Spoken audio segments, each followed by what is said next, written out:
Good morning, good afternoon, good evening. This is Alan Burgos from the hashtag Walk with Lunch channel. Welcome and welcome back to our channel.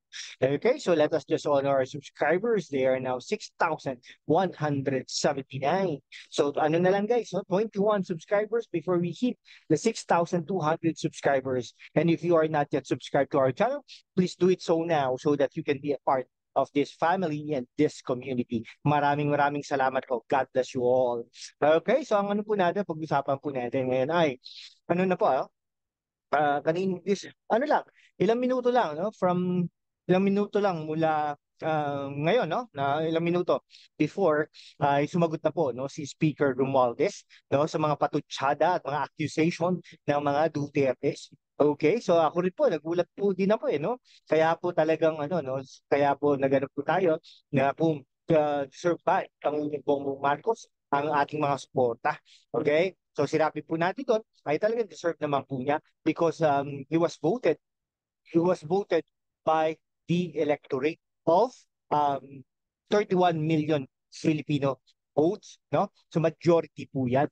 Okay, ngayon, syempre bilang pinsan at the Speaker of the House ay isa sa mga tagapagtanggol ni Pangulong Bongbong Marcos ay si Speaker Romualdez. Sumagot na po siya, no? Sabi niya po ay dapat po may ebidensya, no? Kasi sabi po ng PIDEA at saka yung napatunayan naman po natin ng mga drug test ng isang private hospital, no? Well-known hospital ay talagang negative naman po si Pangulong Bongbong Marcos. Okay? Ngayon po ay at saka PIDEA, no? Dininay naman po yan na wala naman po talaga si Pangulong Bongbong Marcos mula noon hanggang ngayon sa sa drug list na yan. Okay? So sino po ba ang paniniwalaan natin? Si Pangulong Duterte? Bakit po alam ni Pangulong Duterte yan noong mga panahon na yun? Bakit hindi niya inilabas? Pangulo siya no? Bakit hindi niya kinasuhan? Okay, something like that. Okay? Kaya nga rin po, wala rin akong belief kay Pangulong Duterte during that time. No?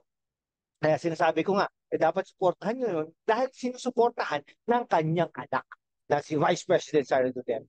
Pero tapos na po yun. Nandito na po tayo. Dapat galangin, suportahan natin si Pangulong Bongbong Marcos at kanyang mga programa. Para sa mga Pilipino to, para sa ating mga bansa. Pero ganyan, nagkakawatak-watak na yan. Kung ako dapat may legal tools na ang Pangulong Bongbong Marcos. No? Dapat ayun ang ipayo ni Speaker Romualdez kay Pangulong Bongbong Marcos, let's do the legal moves. Kasi kung hindi, parang sasabihin ng mga tao ay totoo ang mga sinasabi ng mga Duterte led by the former President Rodrigo Roa Duterte at saka si Baste Duterte at saka si Pulong Duterte.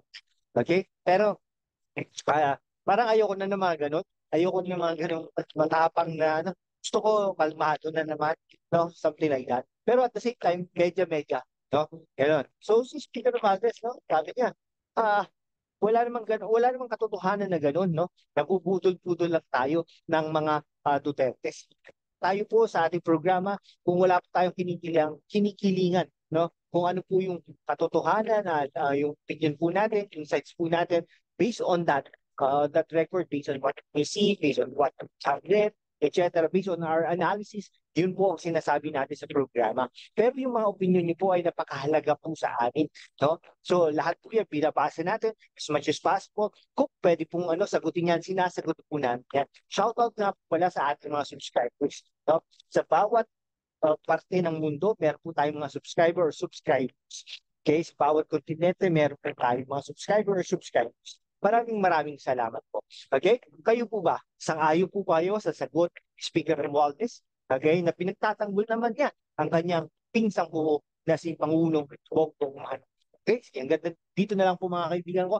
Maraming salamat. Kung hindi ka pa nakapag-subscribe dito, kaibigan, mag-subscribe ka naman para naman tayo tuloy-tuloy lang ang ating mga programa. Maraming salamat po. God bless you all.